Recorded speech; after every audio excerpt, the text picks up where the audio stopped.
You can rest assured of your child's excellent performance when you register your child with Janan Schools, Bombo Kalule Campus and Kabalagala. Due to their firm educational background, we have the best facilities in both arts and sciences, fully updated to the latest sector standards, right from Senior 1 to Senior 6, in an environment that offers a chance to apply practical skills in all fields. That include a computer lab, introducing our students to the tech world, a well-organized science laboratory, a fully stocked library with all the essential books a student may need, a model farm to equip students with all the basic knowledge in agriculture, plus extra vocational skills. We promote co-curricular activities in sports like badminton, table tennis, basketball, volleyball, chess, and many more other activities. Register your child today at both campuses in Bombo Kalule and Kabalagala campus. For more information, contact us on the numbers below.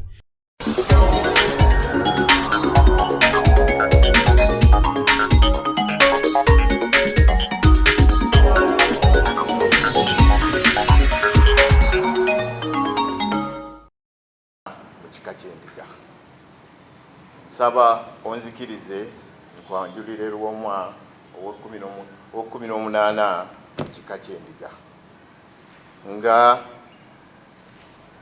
Yeriya Lwasi Buzaabo.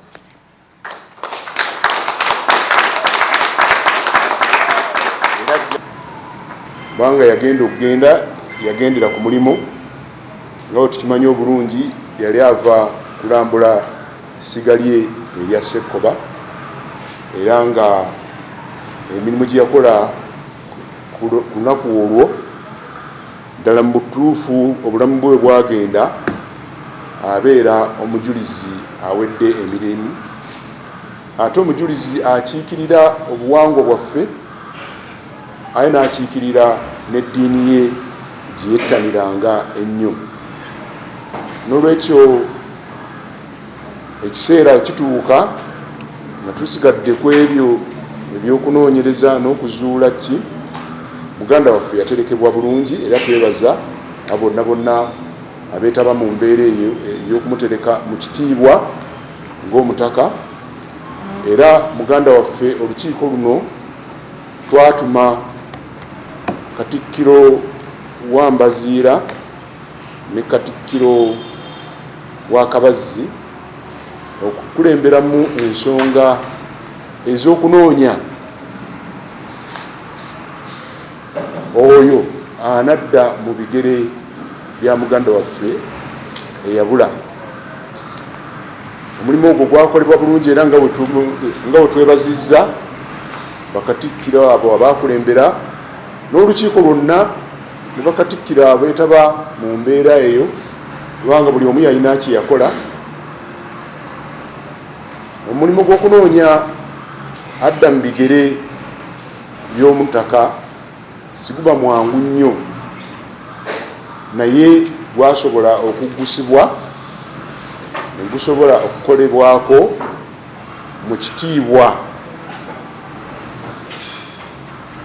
era ekitiibwa ekyo kyatambula mu mitendera nga bwe kirina okutambula, nga mu kiseera kino we tuwogerera tulina omutaka Lwomwa.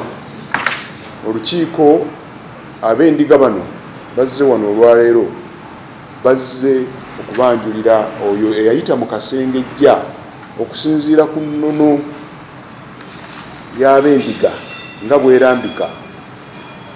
Twafuna abasobola okuba nga bagamba nti anze nnyina ensonga eno n'eno n'eno, bonna baawulirizibwa.